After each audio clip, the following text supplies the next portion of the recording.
Have you ever stopped in the middle of your day, maybe while brushing your teeth, sitting in traffic, or staring at your phone, and suddenly thought, what am I actually doing with my life?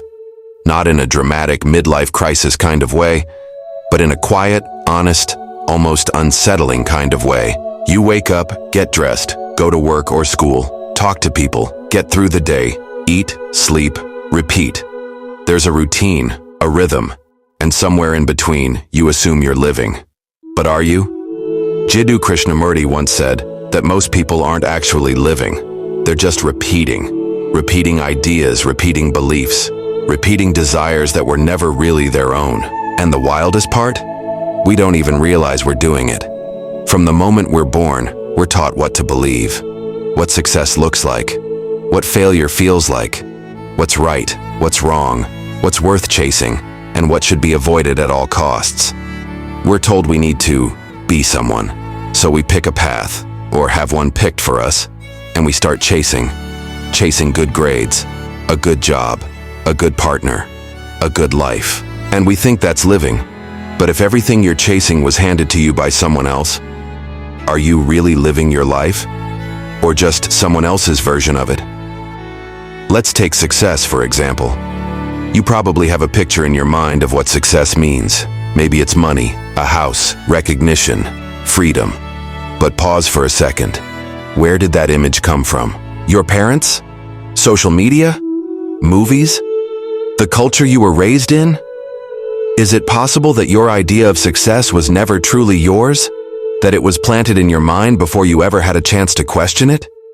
Krishnamurti challenges us to ask, are we actually choosing or just reacting? We think we're free, but if your actions, thoughts, and goals are driven by unexamined beliefs, by invisible expectations, how free are you really? And it gets deeper, because once we start believing in these ideas about success, love, identity, even spirituality, we start building our entire lives around them. We serve them, we sacrifice for them, and we do it blindly. It's like building a house on sand. The foundation looks solid, but it was never real to begin with. You spend years building walls, decorating rooms, locking the doors, only to realize one day, this was never your home. You were just maintaining someone else's illusion. Now, none of this is meant to make you feel guilty. This isn't about blame. It's about awareness. Because real freedom begins with seeing, not changing, not fixing, not improving. Just seeing. Seeing how your mind works. Seeing where your desires come from. Seeing how fear shapes your choices. Seeing how you keep chasing things that never seem to satisfy. Krishnamurti didn't offer a path. He didn't give methods or step-by-step solutions. He said, truth is a pathless land. What does that mean? It means the moment you follow a system, someone else's system, you're no longer discovering for yourself. You're conforming. And conformity, even if it leads to comfort, is not the same as truth. It's not the same as living. To truly live, you have to drop the image, the idea of who you're supposed to be, and just look, with attention, with honesty, without judgment. It's terrifying, in a way, because without all those beliefs and images, what's left? Just you, raw, unfiltered, unknown, even to yourself. But that's where life actually begins, in the space where nothing is certain, but everything is alive. The question isn't, am I doing enough? Or how can I be better? The real question is, can I be with myself just as I am without running? Because once you stop running, once you stop serving the illusions, you begin to see life as it is, not as you were told it should be. And in that space, there's real freedom.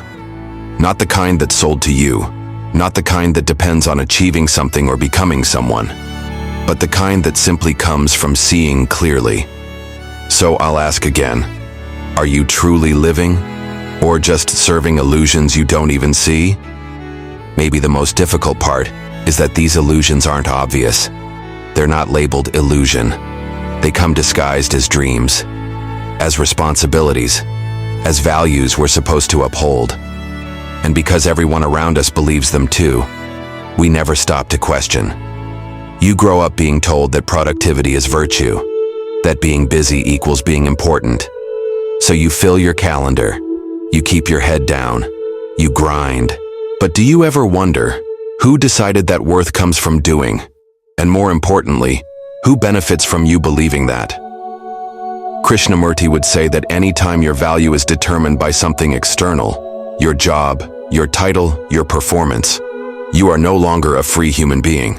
You're a function, a role, a cog in someone else's machine. And here's where it gets uncomfortable. Most of us would rather stay in the machine because it gives us identity, it gives us purpose, it gives us structure. But that's not living. That's surviving in a framework someone else built. Real life, real awareness requires that you step out of that framework, even if only for a moment, to see how it operates. Not to escape it, not to fight it, but just to observe it. Observation, Krishnamurti says, is the beginning of transformation. Not discipline, not effort, not motivation, just pure, undistorted observation. Think about how often we react without really seeing. Someone says something that hurts us, we immediately defend or attack. We feel lonely. We immediately distract ourselves. We feel bored. We reach for our phones. We don't pause. We don't sit with the feeling. We don't ask, what is this? We avoid. But every time we avoid, we reinforce the illusion that these reactions are who we are. We become identified with them. And the more we identify with something, an emotion, a belief, a role, the harder it becomes to see beyond it. It's like being trapped in a costume you forgot you were wearing. So what happens when you begin to notice? Not fix, not judge, just notice. You start to create space. A space between you and the illusion, between you and the automatic thought, between you and the false urgency that tells you to do something now. And in that space, something quiet begins to emerge. A kind of stillness, a kind of presence, a kind of clarity that doesn't come from thinking, but from seeing. It's in that clarity that you begin to realize you don't need to become anything. You don't need to prove yourself. You don't need to chase the version of you that others expect. You just need to wake up to what is. That's not the kind of message that sells well. It doesn't promise success. It doesn't come with a 6-step plan. It's not flashy or fast, but it's real. And that's rare. Krishnamurti didn't want followers. He didn't want to be your guru. He said the moment you follow someone, even him, you've already gone off course. Why? Because truth isn't something you get from someone else. It's something you uncover in silence, in attention, in the willingness to look directly at yourself, at your fears, at your patterns, without running away. So if you're feeling tired of the game, if you're feeling like no matter how much you achieve, something still feels hollow, if you're starting to wonder whether your life is actually yours, that's a good sign. It means the surface is cracking. It means the illusion is showing its seams. And in that opening, you get to decide, do I keep serving the image? Or do I begin to look, really look, at what's underneath? And maybe, for the first time in your life, begin to live. So what does it actually mean, to live? It's not about rejecting the world. It's not about quitting your job, moving to the mountains, or becoming a monk. Krishnamurti never encouraged escape. He encouraged awareness, right where you are. To live is to meet life freshly, without the baggage of your past, without the filter of fear, without the constant voice in your head telling you what should be. It means being deeply present with what is, no matter how uncomfortable, unfamiliar, or uncertain. It's waking up each morning without dragging yesterday along with you. It's listening to someone, not so you can reply, but so you can actually hear. It's looking at a tree, a street, a stranger, and not naming them, not analyzing, just seeing. Not through the lens of memory or expectation, but through stillness. It sounds simple, but it takes immense courage, because illusions are comfortable. They give us stories. They give us identity.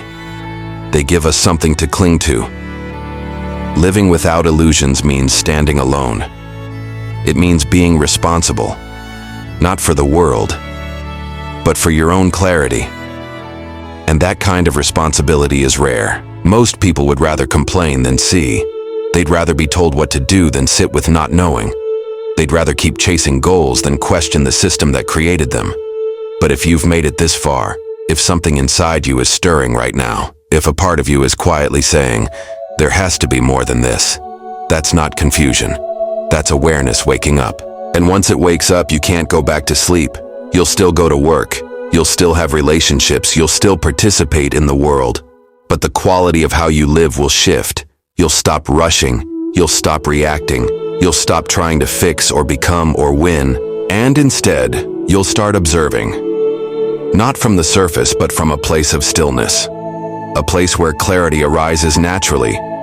Not through effort, but through attention. That's what Krishnamurti called the beginning of real intelligence. Not intelligence measured by IQ or degrees, but by the ability to see things as they are, without distortion, to live without conflict, to live without becoming, to live without illusion. So the question isn't just whether you're living or serving illusion. The deeper question is, can you look, right now, honestly without resistance, at the life you're living? Can you see where your choices come from? Can you notice when you're moving out of fear, or chasing approval, or repeating a pattern without question? You don't need to fix anything. You don't need to solve your life. You just need to see it, clearly. And when you do, something remarkable happens. You stop following, you stop conforming, and without even trying, you begin to live. Not by someone else's rules, not for someone else's dream, but in direct, intimate contact with life as it is. That's where joy is. That's where freedom begins. And that's where the real adventure starts. Right here, right now. In this breath, in this seeing. Not someday, not when you're ready, now.